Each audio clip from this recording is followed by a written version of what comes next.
தஞ்சாவூரை சேர்ந்த அருண் ஆஷ்லி அம்மாவின் அரவணைப்பிலும் அக்காவின் அன்பிலும் வளர்த்தெடுக்கப்பட்டவர். வணக்கம், என் பெயர் அருண் ரிச்சர்ட் ஆஷ்லி. தனது 2 வயதிலேயே தந்தையை இழந்த அருண் இன்றைக்கு ஸ்காட்லாந்தில் தகவல் தொழில்நுட்பத் துறையில் பணியாற்றி வருகிறார். இலவசங்கள் என மக்கள் நலத்திட்டங்களை கேலி செய்யப்படுவதை எதிர்க்கும் அருண் அரசு உதவி பெறும் பள்ளியில் கல்வி உதவித்தொகையின் மூலம் பயின்று முன்னேறியவர். சமத்துவம், சமூக நீதியை வலியுறுத்துவதோடு மட்டுமல்லாமல் தாய் உள்ளம் பவுண்டேஷன் எனும் அமைப்பின் மூலம் அரசு திட்டங்களை மக்களுக்கு கிடைக்க செயலாற்றி இருக்கிறார். கல்விக்கு அரசு செய்யும் முதலீட்டின் முக்கியத்துவத்தை வலியுறுத்தும் அருண் தனது பாட்டியின் கொத்தடிமை ஒழிப்பு முயற்சியினால் உந்தப்பட்டு சமூக சேவைக்கு வந்தவர்.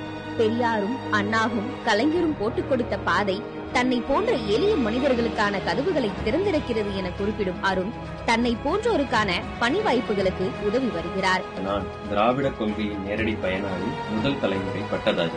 அறிவு தனக்கான வெளிச்சத்தை கொடுத்தது எனும் அருண் மீண்டும் தஞ்சை மண்ணில் திராவிட கொள்கைகளுக்காக களமிறங்குவேன் என முழங்குவது அவர் மன உறுதிக்கான சான்று.